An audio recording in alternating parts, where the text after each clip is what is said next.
C'est le grand départ du GR20. On est déjà sous l'eau. Salut, es-tu prêt à suivre notre traversée de la Corse en autonomie complète? On a pris tout ce dont on a besoin, nourriture, tente, habits, pour pouvoir traverser les 15 jours sur le GR20.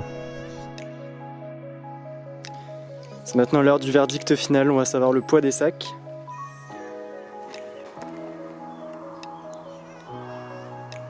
« 17,8 »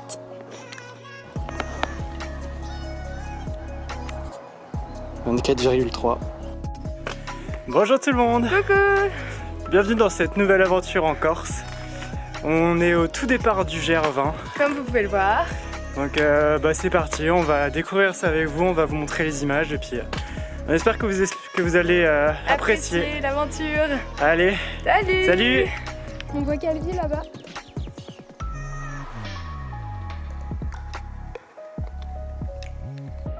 On a commencé avec une journée avec 1360 mètres de dénivelé.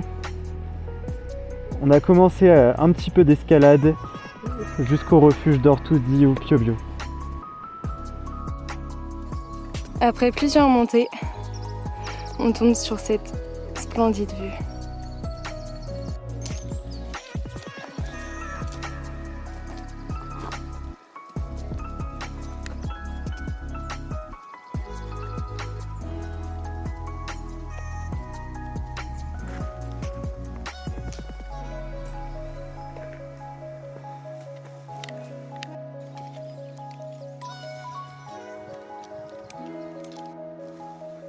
Arrivé au Boca ou Saltou, 2500 mètres d'altitude en 3 heures.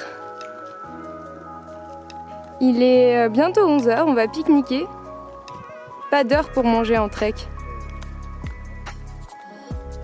Axel est en train de reprendre des forces.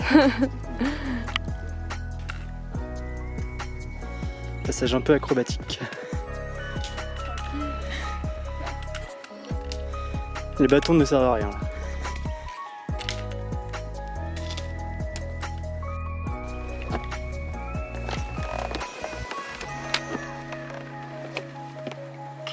Quel chamois! Le chamois corse! Le chamois il bondit un petit peu plus, hein.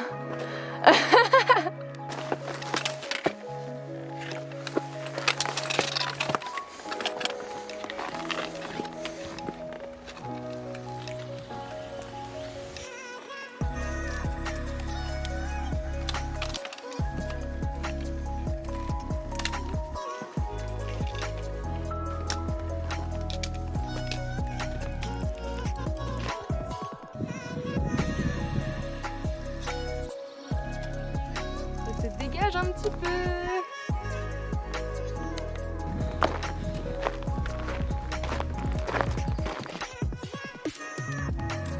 Premier refuge.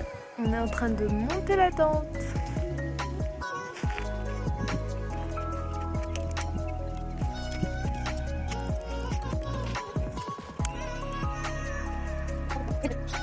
C'est quand même pas mal comme petit spot pour manger.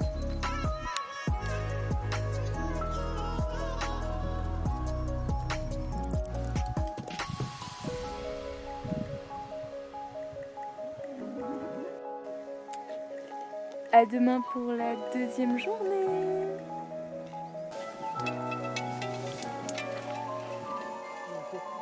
Debout princesse. C'est le deuxième jour.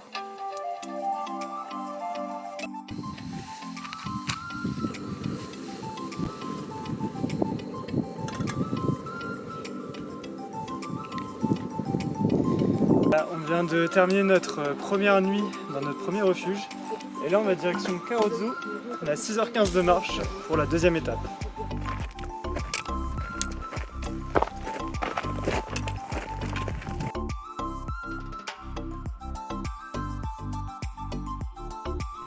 On entame une ascension assez vertigineuse d'environ 3 heures.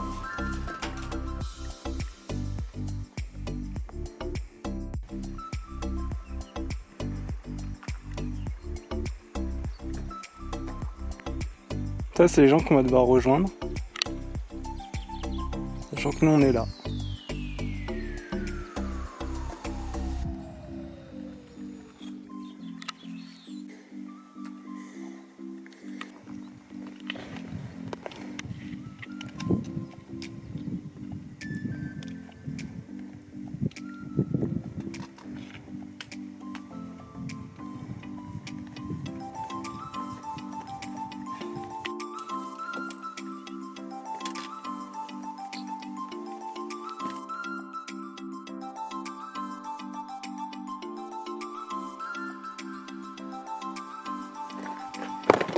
Il y a quand même des spots pour pique-niquer. Ils sont mieux que les autres. Celui-ci est particulièrement agréable. Bon appétit! Quand on sait qu'on ne voit pas de magasin avant 9 jours, on est assez économe. Je tiens à vous dire que ce fromage-là a au moins 6 jours.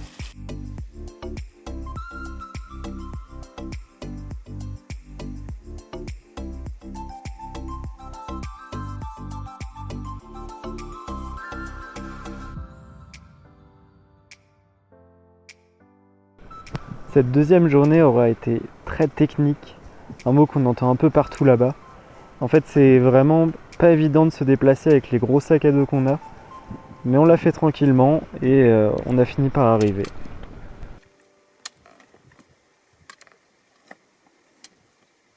On a plein de passages périlleux comme ça. On n'arrête pas de monter et de redescendre de chaque côté de la crête. Après une interminable montée des crêtes, enfin fausse montée, fausse descente quoi, c'était moitié montée, moitié descente, escalade. On rentre dans un cirque. Nous sommes actuellement en train de descendre vers le refuge de Carrozzo. Cette descente s'appelle la descente des pieds enflammés. On voit enfin la ligne d'arrivée au fond. On a hâte d'arriver là. Tellement hâte qu'on a arrêté de filmer ce jour-là. Troisième jour, voyons voir l'évolution du poids des sacs.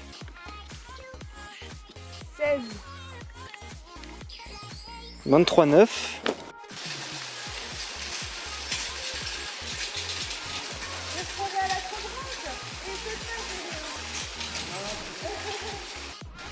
Pour résumer cette journée, c'était encore une grosse montée de 3 heures, puis suivie d'une grosse descente de 3 heures.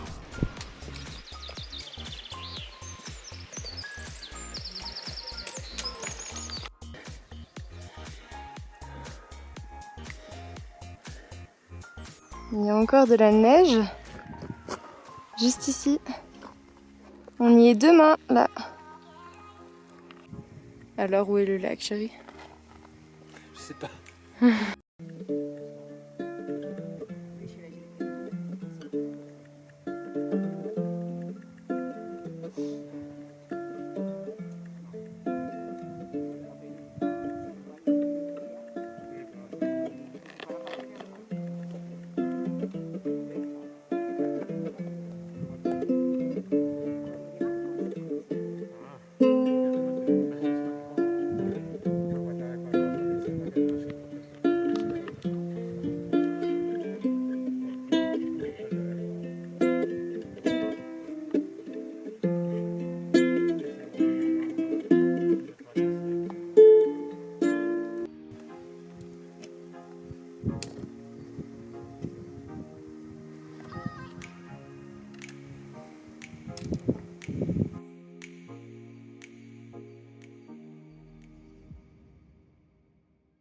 On terminera cette journée en direction du prochain refuge.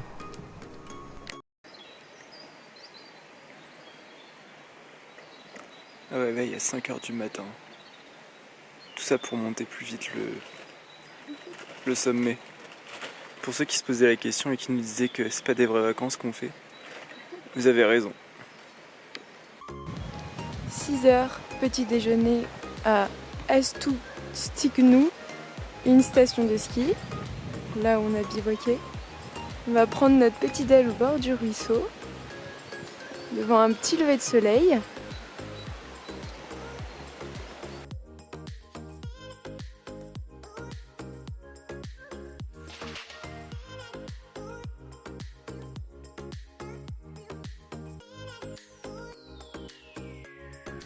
On entame la plus grosse montée et la plus grosse étape du trek.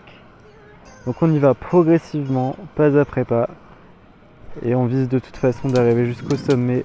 Il n'y a pas d'horaire pour arriver.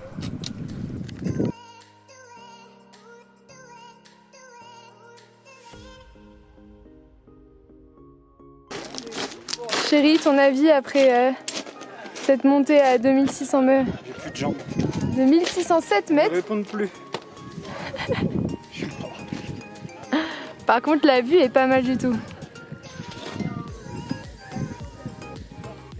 Guillaume, tu vas être sur YouTube. On voit le lac qui est là-bas. Les montagnes corses. On est en train de pique-niquer en haut. Comment il s'appelle le plus haut déjà? La pointe des éboulis. La pointe des éboulis. Donc il est 10h40. On est content de pique-niquer C'est l'heure de manger. après 4 heures de montée. Et Axel a une théorie à nous expliquer. Il fait un petit peu froid, mais pas assez pour mettre un pull. Du coup, tu mets un bonnet, comme ça, tu perds pas de chaleur par la tête. C'est aussi simple que ça. Merci chérie. Je ne le savais pas et c'était important de le savoir. Petite sieste.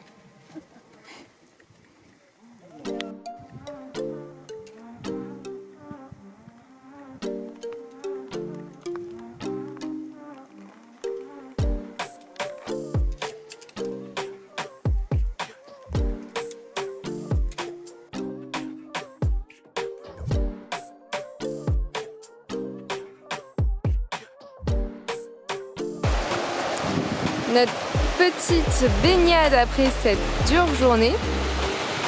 C'est la plus dure journée d'ailleurs. Ça fait du bien. Ça rafraîchit bien les jambes, elles sont prêtes à repartir demain là. C'est vrai qu'elle était bien fraîche l'eau. J'espère que tu auras apprécié ces images. De notre côté, on n'a jamais vu autant de cailloux. Et si tu veux suivre la suite de notre aventure, n'hésite pas à t'abonner.